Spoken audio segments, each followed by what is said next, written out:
भगवान श्री योगी राम सूरत कुमार की जय।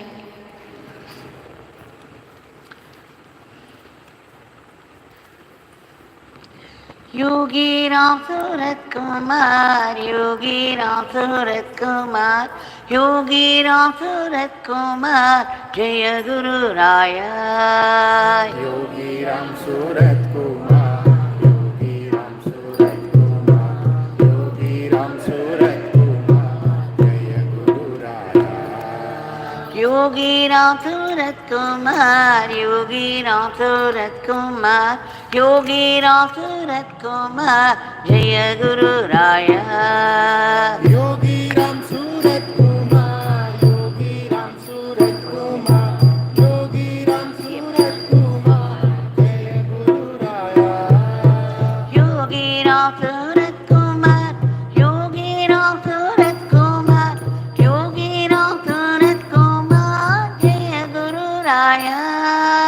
योगी राम सूरत कुमार, योगी राम सूरत कुमार, योगी राम सूरत कुमार, जय गुरु राया। Ram Ram Ram Ram Ram Ram Ram Ram Ram Ram Ram Ram Ram Ram Ram.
Ram Ram Ram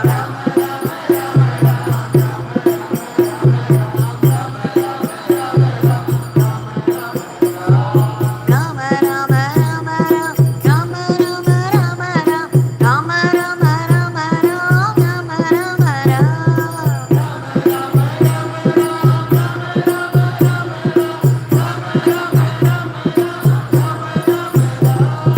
Yogi Ram Surat Kumar Yogi Ram Surat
Ram Ram Ram Ram Ram Ram Ram Ram Ram Ram Ram Ram Ram Ram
Ram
Ram Surat Kumar, Yogi Ram Surat Kumar, Jaya Guru Raya.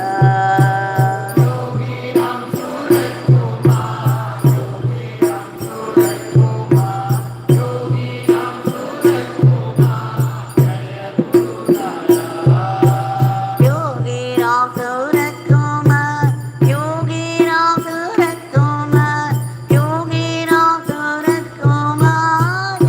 Guru Raya.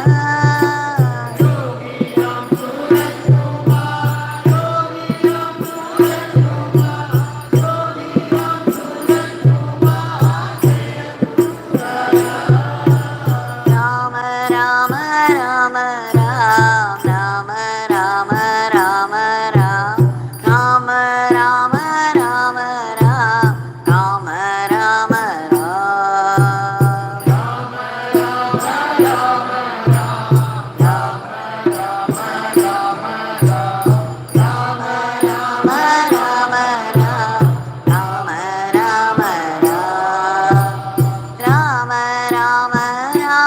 Ram, Rama Rama Rama Ram, Rama Rama Rama Ram, Rama Rama Rama Ram, Rama Rama Ram. Rama Rama Rama Ram, Rama Rama Rama Ram, Rama Rama Ram.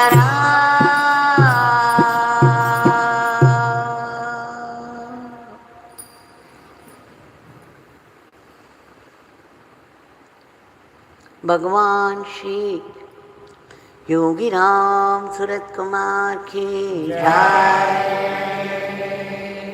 सर्वं Yogi Ram Surat कुमारार्पणमस्तु।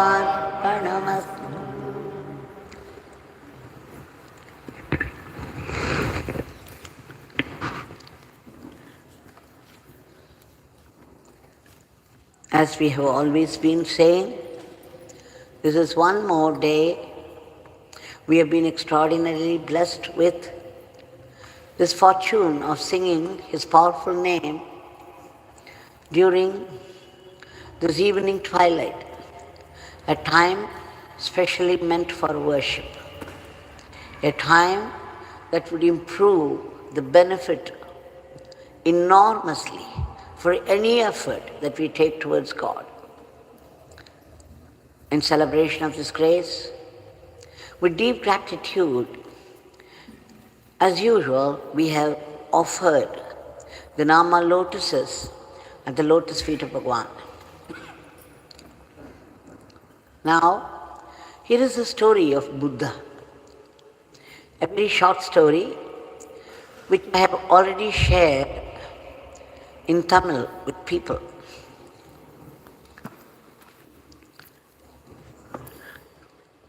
There was a very rich man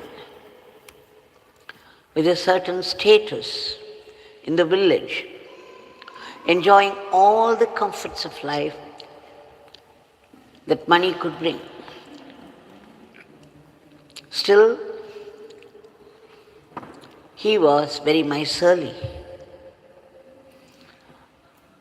And one day, when he was eating, there was a special occasion, and a very sumptuous meal was being served by the daughter-in-law to the father-in-law.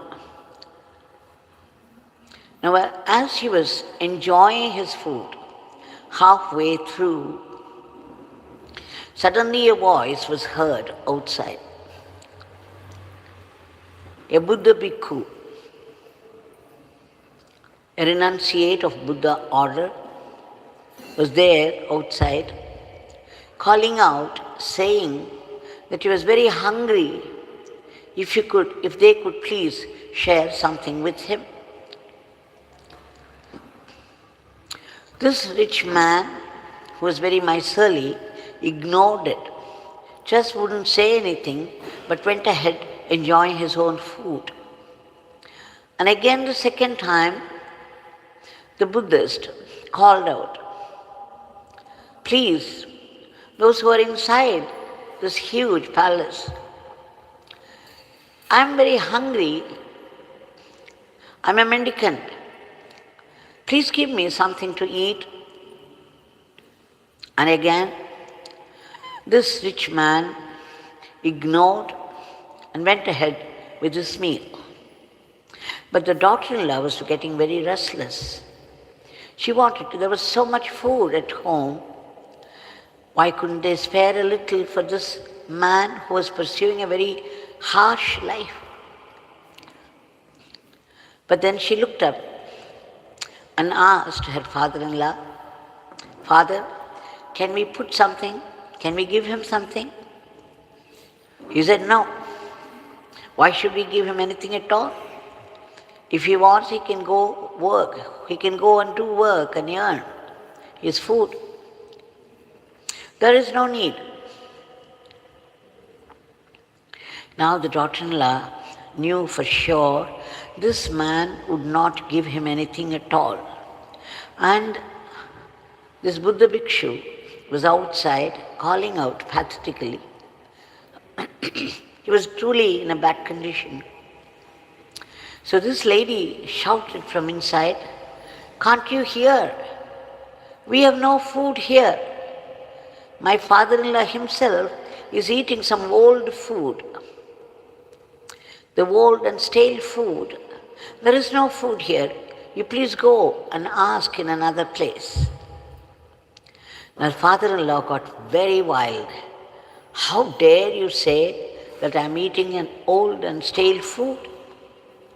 Here is a sumptuous meal which I have earned. How dare you say? You have humiliated me. I did not know that you have entertained such an idea all this while. Now, I don't want you to live in this house anymore. Please go move out. The daughter-in-law, without losing her balance, said, Father, I will go, but there's one thing. Whatever happens in this village, we usually call the village government, village municipality or whatever you call it. And then we present the problem before them. Whatever they decide, we go by that. Please allow me to put forth my side of things. Fortunately, his father-in-law agreed. And then the local panchayat people had come. And then they asked her, why would you say such a thing? Your father-in-law is the richest man here. And there is so much food at home, fresh food. And he was eating a sumptuous meal. What is the reason? She said, yes, he was eating a sumptuous meal, a very fine meal, all right. But he did not have the mind to share it with a beggar bhikshu outside. You see, my father-in-law is enjoying the fruit of his good karma of his last birth. And that's why he is rich and he is getting a good meal.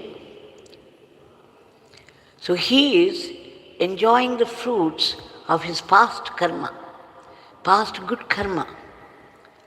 Isn't that eating up the residual past karma? It is the old karma that is paying back in terms of money, and he is enjoying that.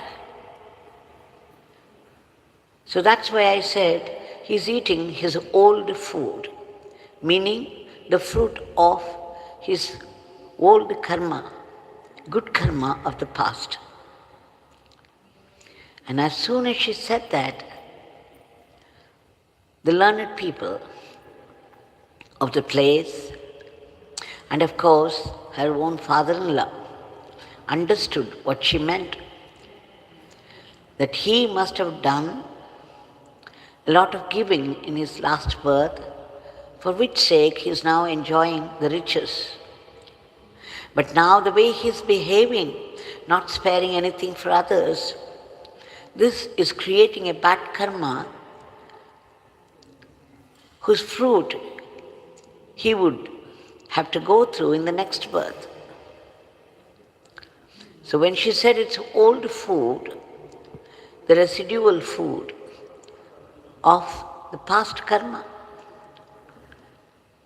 And then the local wise people and her father-in-law understood. The father-in-law corrected himself. It was all appreciation for the virtuous daughter-in-law, and he changed his way of life. The place is called Siraswati or something. There is a place called Jetavanam in this village where Buddha had stayed for quite some time after his Purnatva. So this story tells us that we are eating up the fruits of our past karmas. If the past karma is good, then of course in this birth we enjoy that, but then it's not going to be permanent unless we continue the virtue.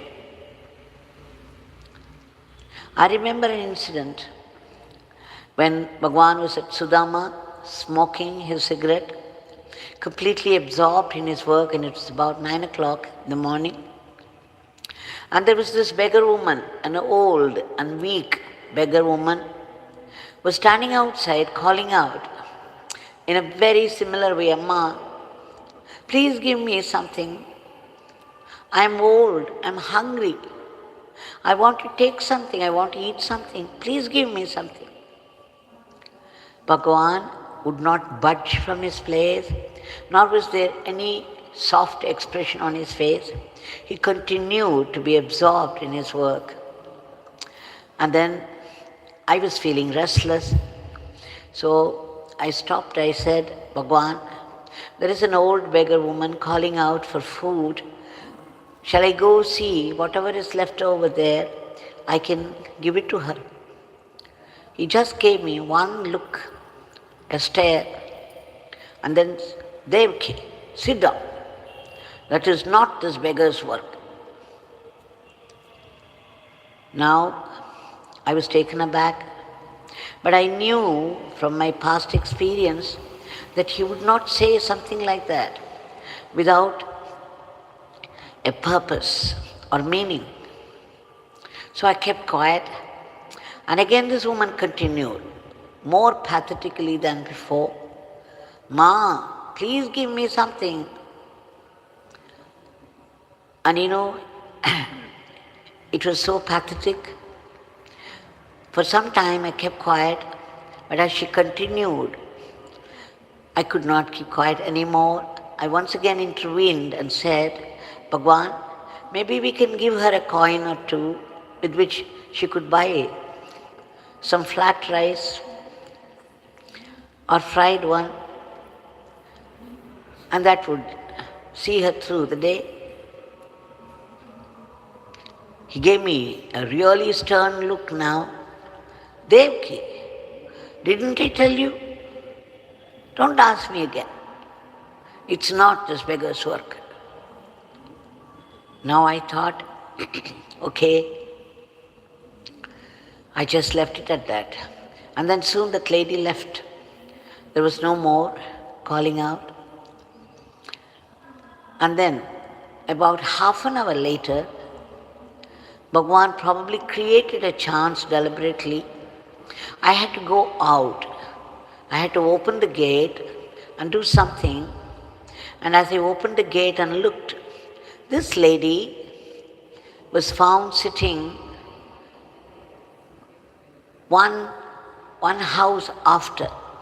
In front of the house there was some function going on.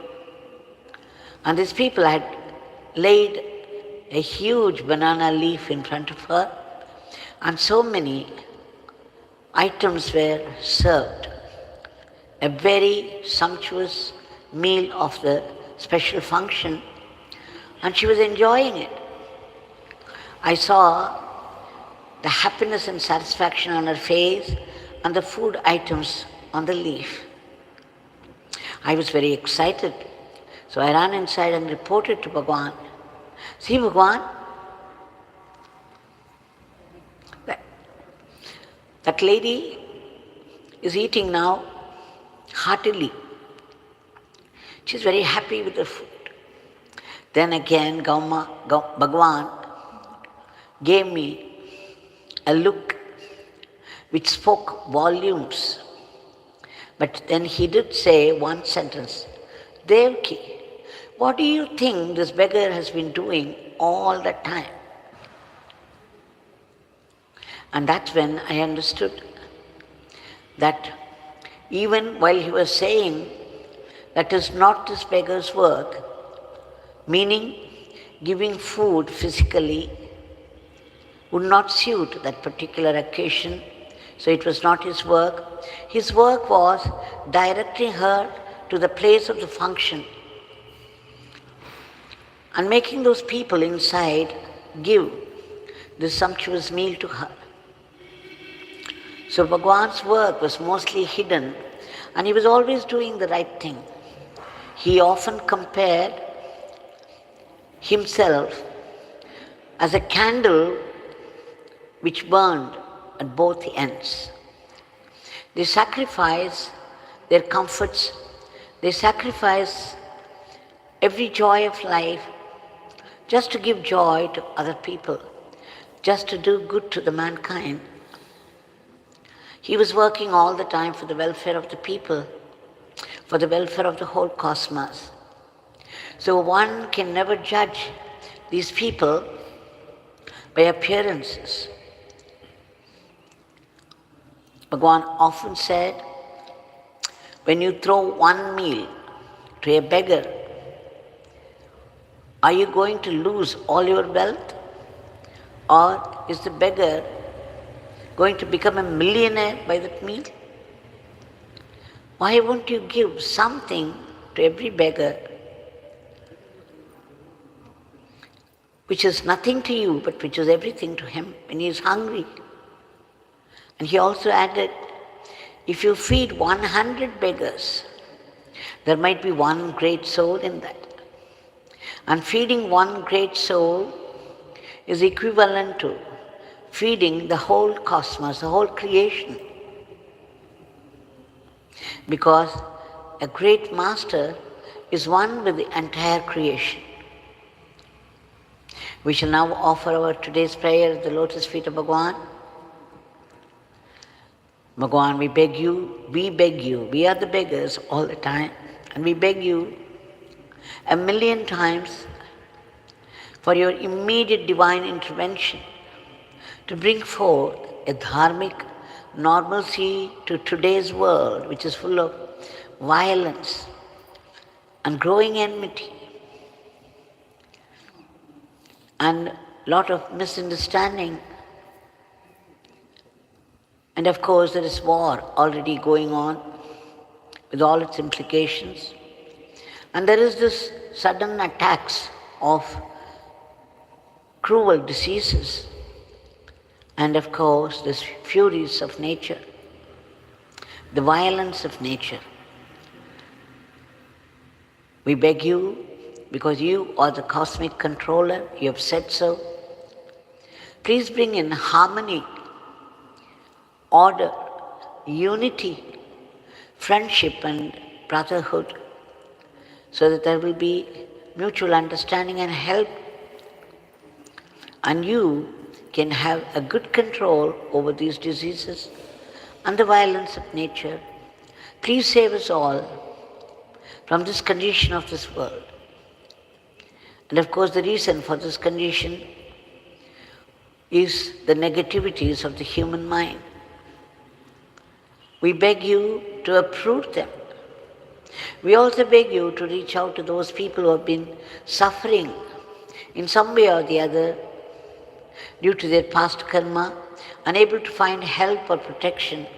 They may belong to any country, speak any language, and follow any religion, but they need your grace, your costless grace, Abhyaja Karuna. And we beg you to do the needful for all of them. We also beg you to protect the unselfish people who have been working hard for the welfare of others from unhealthy criticisms and aspersion.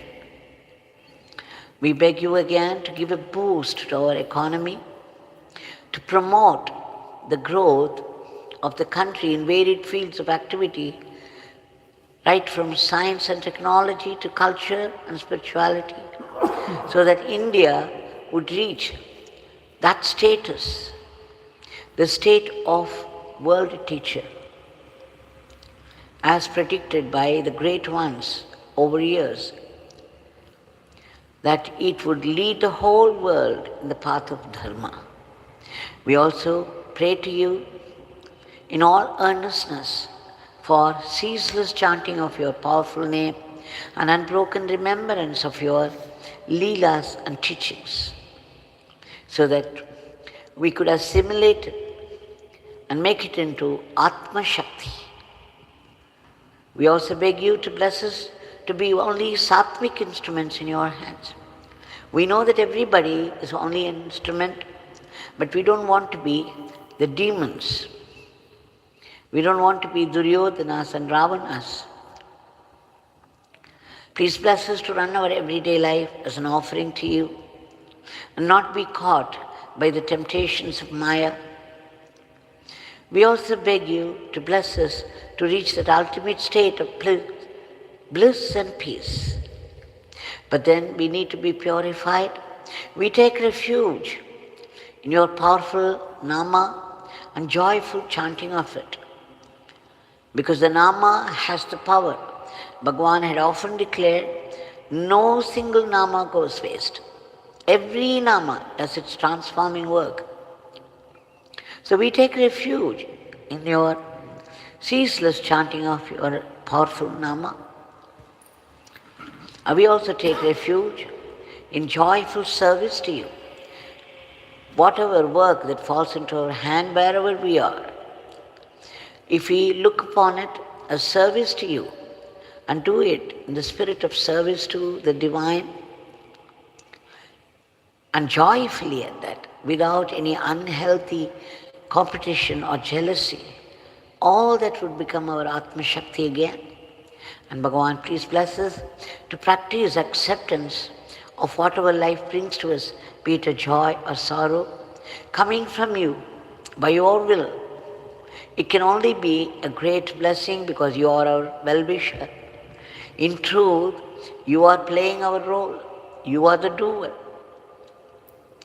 And this is done in the greater interest, the larger interest of humanity, for greater good of individuals, for closer kinship with you. As we progress, we should be able to detect your loving, living, vibrant presence everywhere and in everything. Please bless us to be able to know that it is your sankalpa, your will, that's behind all the happenings of the world. It is your grand plan that is always at work. And when we are attacked all of a sudden by a devastating experience of the past karma, a bad karma, we lose our balance. We collapse and we blame you bitterly. We resent you, saying that Swami has let us down. And then we begin to blame everyone bitterly for our own failures, little realizing that we have invited it by our own conduct in the previous births. But then you, so generous and loving, would see that we don't move away from you and convert all our difficulties into great blessings. Bhagavan, please bless us to be grateful to you even for the adversities of life. And Bhagavan, we pray to you for all the species of the cosmos, in whatever state of being, in whatever state of misery they are, to be lifted to a higher plane. And finally, we seek that liberation from the vicious cycle of births and deaths, which means liberation from the tyranny of ego, from the tyranny of I and mine, from the tyranny of aham bhavam, that I am the body, idea, from selfishness, so that we be blessed with that immortal life, that eternal living, an eternal servitude to you, that eternal supreme divinity. Jai Yogiram Surat Kumar.